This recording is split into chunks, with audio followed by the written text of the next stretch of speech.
Hey folks, this is JR with DIY Prepper. Welcome to the channel. The past few years have been filled with several disruptions to our supply chain. We've seen industrial facilities catch on fire, we've seen food animals catch diseases, then also various shipping issues that have had global consequences. And while things aren't nearly as bad as we've seen them get, like we aren't seeing grannies and soccer moms brawling over toilet paper, that doesn't mean that we won't experience shortages again. Many times situations seem to come out of nowhere, and people are really just one news cycle away from losing their mess. It could be a major situation that affects the world as a whole, or it could just be a local weather event. So today we're going to talk about how to prepare for shortages and then also how to deal with them once they happen. And one of the best ways to prepare for shortages is to get what you need ahead of time.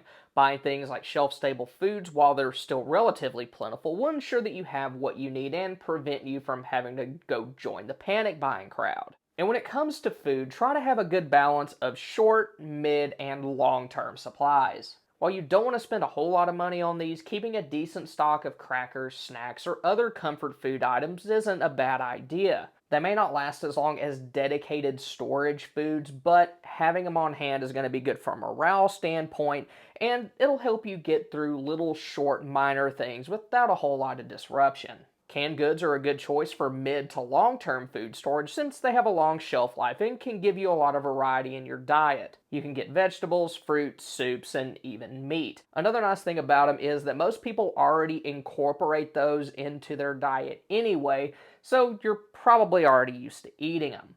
Then for longer term food storage, dry goods like beans, rice, and pasta are prepper staples, and freeze-dried meals are nice to have as well. But one thing that can be a big challenge to store long term is animal protein. Canned goods and freeze-dried meals can help with this, but they do have some drawbacks. While freeze-dried meals can last for decades, many times they're high in salt and low in other minerals that your body needs.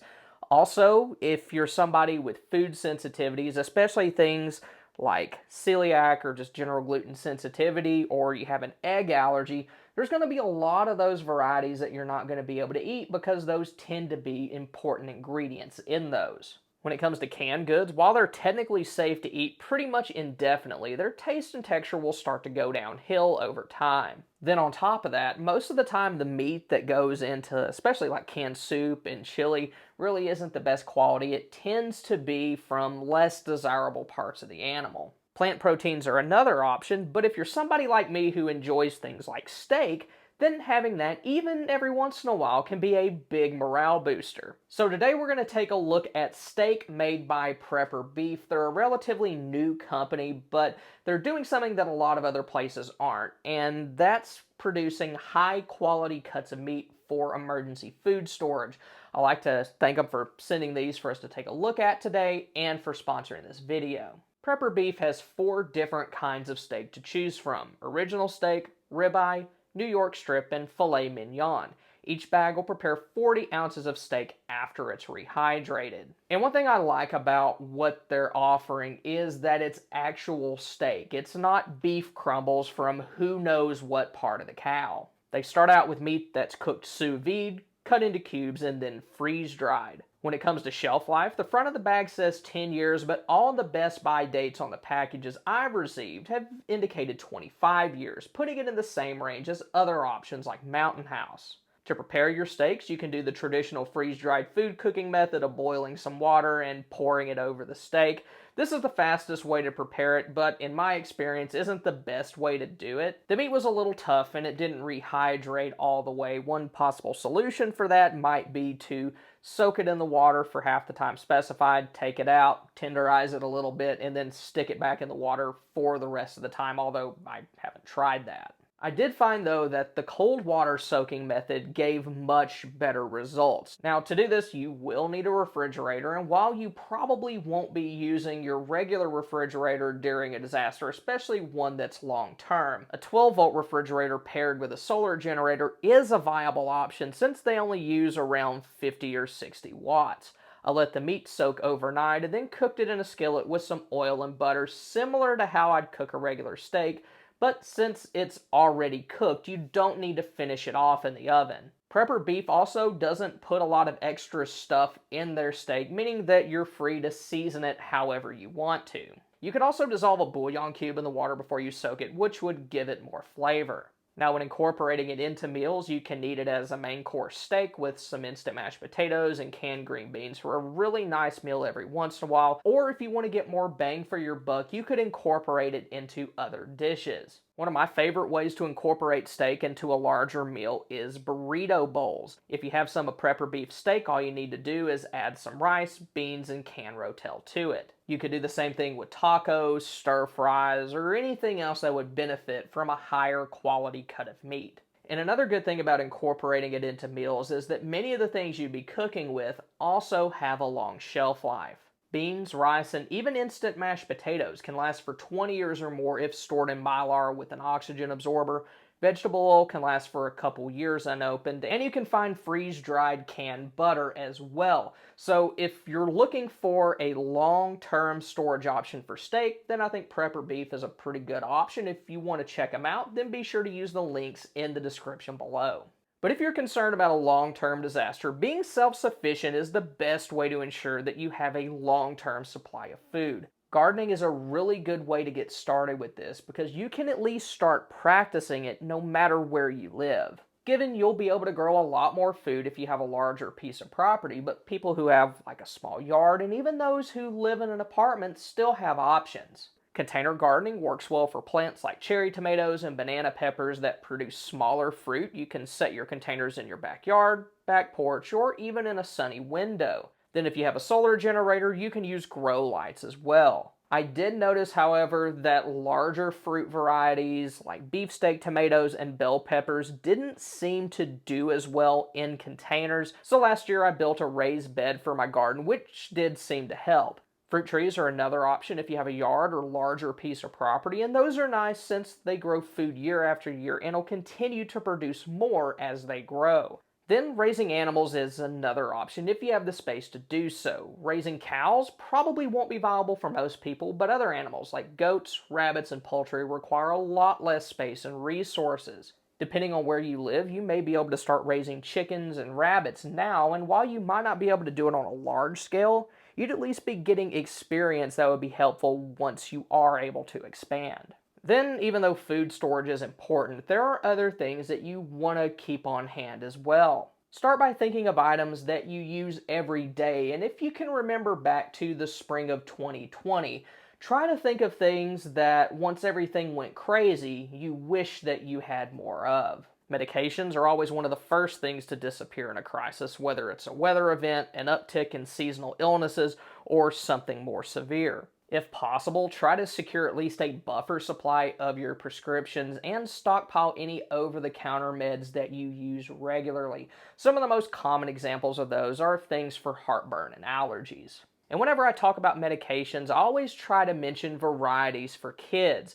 If you have little ones, the formulations for them are different than the ones that we use, and stores tend to stock less of them. So be sure to have a good supply of any medications that your kid may need. Then the same goes for food. Even if you're breastfeeding, try to have at least some formula on hand in case mom can't produce milk for one reason or another. Then cleaning supplies are another thing that'll be in high demand. Diseases are going to spread like wildfire, even during short periods of time where people have limited access to medical care.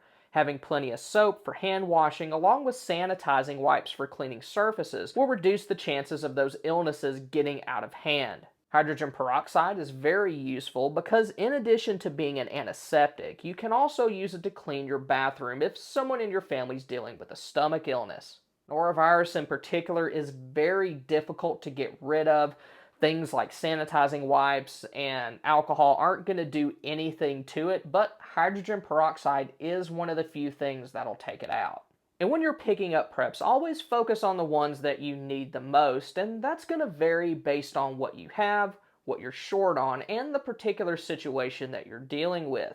Food and water are always going to be a safe bet, but if you're looking at your preps and you realize you've got like 15 buckets of beans and rice, but you have 2 cans of fuel for your camp stove, you might want to shift your focus a little bit. Another important focus area is defense, but people tend to get a little lopsided with it. That's a big problem that I had when I first started out as a prepper.